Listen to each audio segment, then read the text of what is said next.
हो, आम्ही पोलिसांशी संपर्क साधला। सांताक्रूज पोलीस स्टेशन मुंबईच्या वतीने त्यांना अटक करण्यात आली।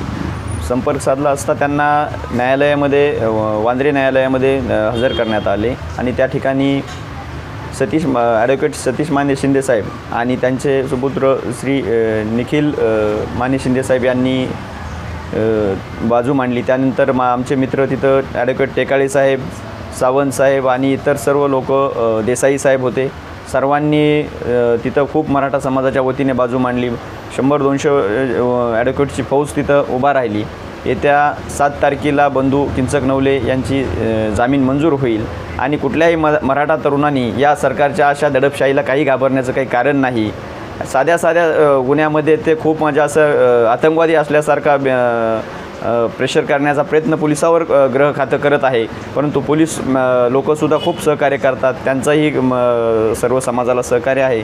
मराठा समाजातील तरुणांनी कुणीही घाबरण्यासारखं काही कारण नाही। येत्या 7 तारखेला बंधूची जामीन मंजूर होऊन ते गेवराईच्या दिशेने येतील।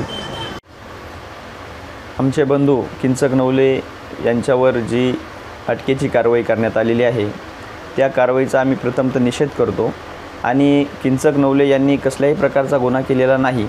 त्यांनी जे वक्तव्य केलं आहे की बाबा संपवून टाकू, तर राजकीय अस्तित्व संपवून टाकू अशी ती भाषा आहे। त्याचा गैरअर्थ लावण्यात आलेला आहे आणि तो व्हिडिओ कुठंतरी चुकीच्या प्रकारे त्याला मेन्शन करण्यात आलं आहे।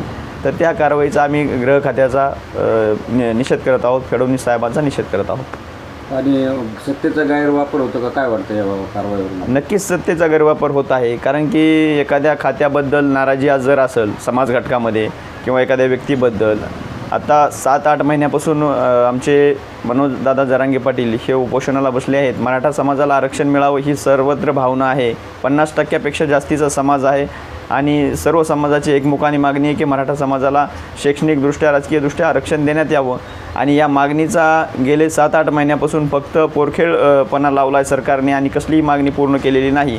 देवेंद्र फडणवीस साहेब जाणीवपूर्वक मराठा समाजाच्या मागण्याकडे दुर्लक्ष करत आहे असा समाजाचा समज तयार झालेला आहे आणि त्यानंतर फडणवीस साहेबांनी जरांगे पाटलांना पण खूप वेळेस पोलिसामार्फत, इतर माध्यमांच्या मार्फत टॉर्चर करण्याचा प्रयत्न केला। ते सागर बंगल्याकडे निघले असता त्यांच्यावर पोलीस कारवाई पण करण्याचा प्रयत्न केला। ह्या सर्व घटना घडत असताना कुठंतरी मराठा तरुणांमध्ये एक नाराजीचा सूर आहे आणि जरांगे पाटलाबद्दल जे प्रेम आहे त्या प्रेमापोटी आणि सरकारवरली नाराजी ही तरुणांच्या माध्यमातून ही उघडपणे आज बघायला मिळत आहे।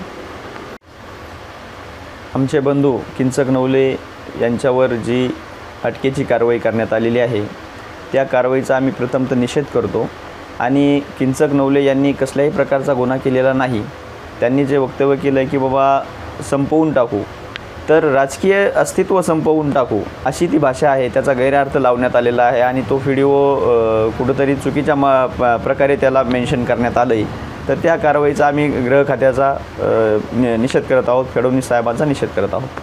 आणि सत्तेचा गैरवापर होतो का, काय वाटतं या कारवाईवर? नक्कीच सत्तेचा गैरवापर होत आहे, कारण की एखाद्या खात्याबद्दल नाराजी जर असेल समाज घटकामध्ये किंवा एखाद्या व्यक्तीबद्दल, आता 7-8 महिन्यापासून आमचे मनोजदादा जरांगे पाटील हे उपोषणाला बसले आहेत। मराठा समाजाला आरक्षण मिळावं ही सर्वत्र भावना आहे। 50% जास्तीचा समाज आहे आणि सर्व समाजाची एकमुखाने मागणी आहे की मराठा समाजाला शैक्षणिकदृष्ट्या, राजकीयदृष्ट्या आरक्षण देण्यात यावं आणि या मागणीचा गेले 7-8 महिन्यापासून फक्त पोरखेळपणा लावला आहे सरकारने आणि कसलीही मागणी पूर्ण केलेली नाही। देवेंद्र फडणवीस साहेब जाणीवपूर्वक मराठा समाजाच्या मागण्याकडे दुर्लक्ष करत आहे असा समाजाचा समज तयार झालेला आहे आणि त्यानंतर फडणवीस साहेबांनी जरांगे पाटलांना पण खूप वेळेस पोलिसामार्फत, इतर माध्यमांच्या मार्फत टॉर्चर करण्याचा प्रयत्न केला। ते सागर बंगल्याकडे निघले असता त्यांच्यावर पोलीस कारवाई पण करण्याचा प्रयत्न केला। ह्या सर्व घटना घडत असताना कुठंतरी मराठा तरुणांमध्ये एक नाराजीचा सूर आहे आणि जरांगे पाटलाबद्दल जे प्रेम आहे त्या प्रेमापोटी आणि सरकारवरली नाराजी ही तरुणांच्या माध्यमातून ही उघडपणे आज बघायला मिळत आहे। एबीपी माझा, उघडा डोळे बघा नीट।